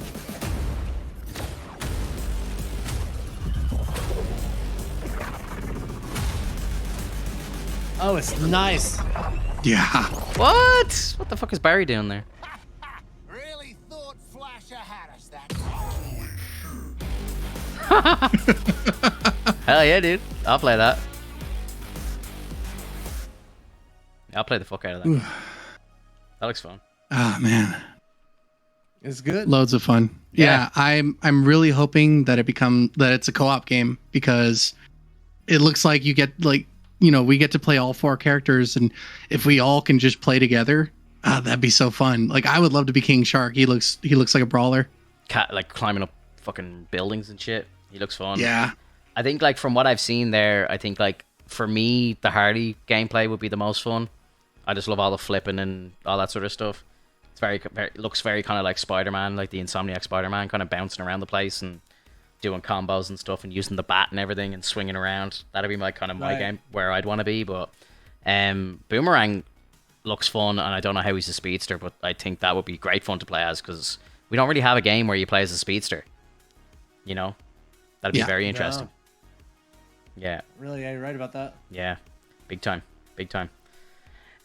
Guys, yeah, thank you so much for being here tonight. If there's nothing else, we'll break up, and make sure to be here next Friday, guys. We're going to be talking all things Spider-Man. It's going to be great, and there may be a couple of faces here that we've never seen before. Who knows? Holy moly! Yeah, maybe.